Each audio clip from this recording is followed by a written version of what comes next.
Welcome to the latest Motley Fool scoreboard. I'm on in Blue, and we've got longtime fools Dan Kaplinger and Jim Gillies giving a 1 to 10 rating to sporting goods chain Academy Sports and Outdoors, ticker symbol ASO. Talk about the business first, including factors like industry and competition. A 10 is invincible, a 1 is hopeless. Jim's at a 6. Dan, you're at a 7. Yeah, Academy is a company I know from childhood. It's a sporting goods chain. It's headquartered in the Houston area suburb of Katy, Texas. It's about 10 miles from where I grew up.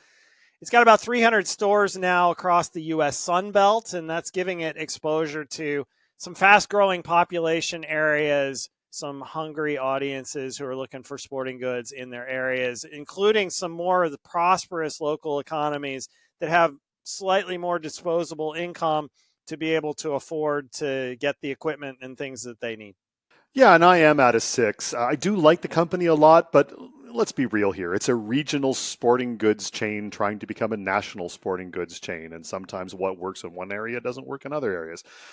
Competition here is quite harsh. I mean, you've got Dick's Sporting Goods, of course. You've always got Amazon, Costco, Walmart lurking around, Foot Locker, etc.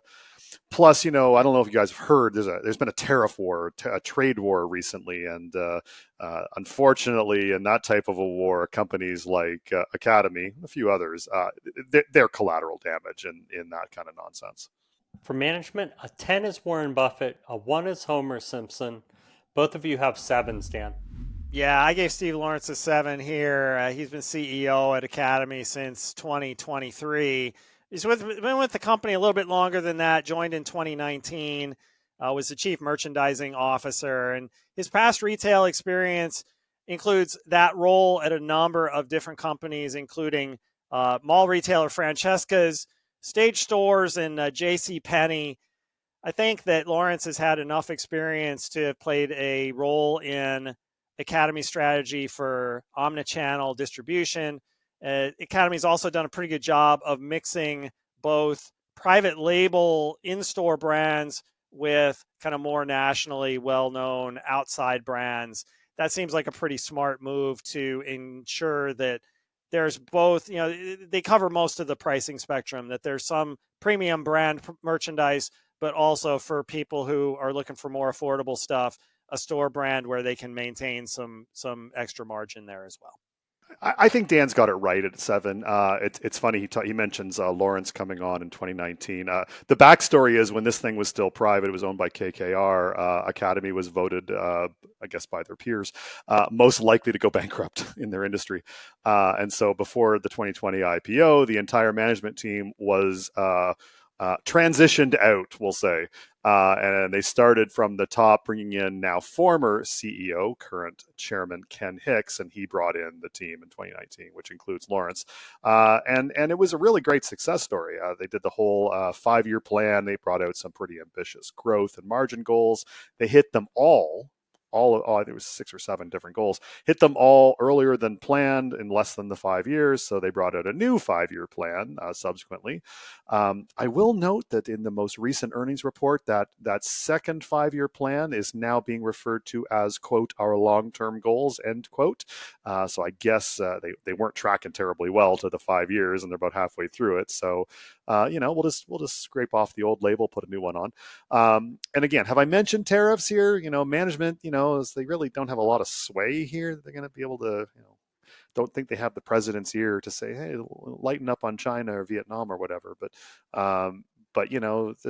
it's the water they have to swim in. As well too, they don't have a lot of ownership, which again, when you bring in a mercenary management team, you don't expect them to have a lot of ownership here. So I'd like to see more insider ownership, but with those nits picked, the other thing I'll say about giving management credit, capital allocation has been good to great here.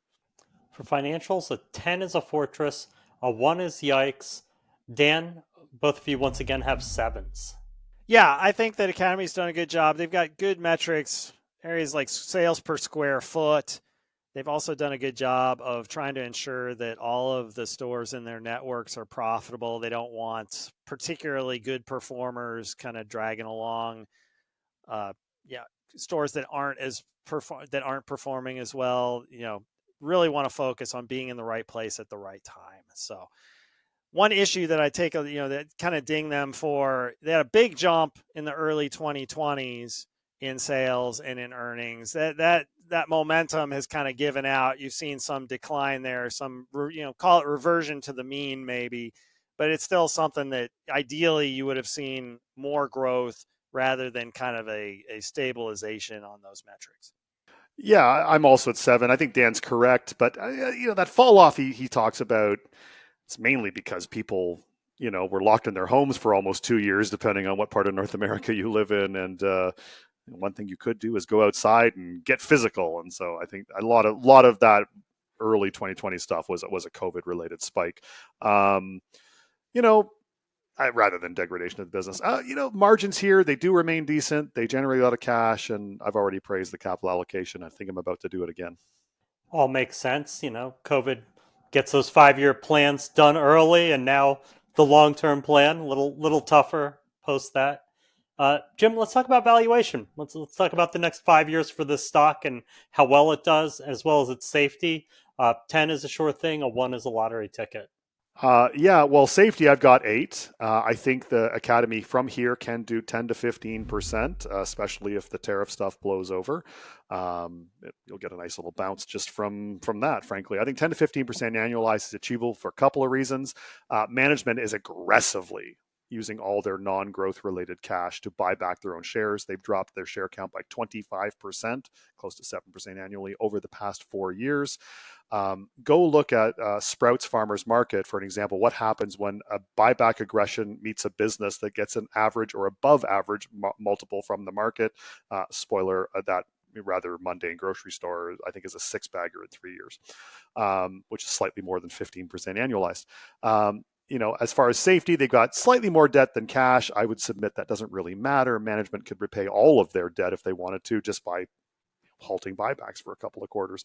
If you do a discounted cash flow analysis, which I have, with reasonable, if not failing, slowing assumptions, you can produce a fair value that's, if you squint, it's about 2 times the current share price. So I gave it my usual 5 to 10% on the return. I think it's a good market call there. I don't think retail has hyper growth potential generally, and I don't think Academy stands out, being able to jump over the paradigm as far as that's concerned. But a big drop in the share price. I agree with Jim's safety score of 8.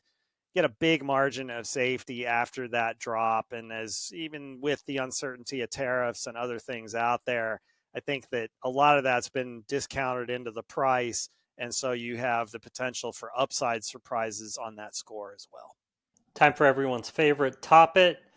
Jim, is there a company in Academy space you like more? In specialty sports related retail, afraid not. Not Dick's, it's too large. Not Canadian Tire, which is the owner of Sport Chek in Canada. I don't like Canadian Tire as a business most of the time. Definitely not Walmart. They've also got tariff exposure. Not Costco, which is a company I love, but valuation is considerably higher. So it all comes down to, for me, right back to Academy. Yeah, I don't have an alternative either. And I would just call out definitely not Dick's Sporting Goods, because it's got a lot of exposure in economically weak parts of the country. And I just think that those stores, Academy's done a good job of concentrating its exposure in places that are the most economically healthy.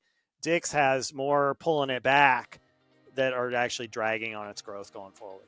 Thanks to both Dan and to Jim. They've given Academy Sports and Outdoors a solid overall score of 7.0 out of 10. With only the safety hitting the magic 8.0 threshold.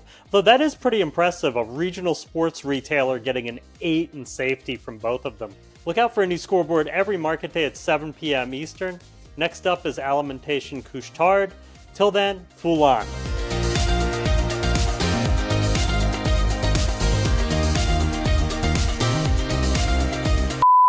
I know, I was shocked that this was an American sports chain. I don't think I've ever gone to one. Or seen one. It's all over the South. Yeah. Got it. They're trying to go national, but I think there might be one I could drive to, but based on these scores, maybe I won't.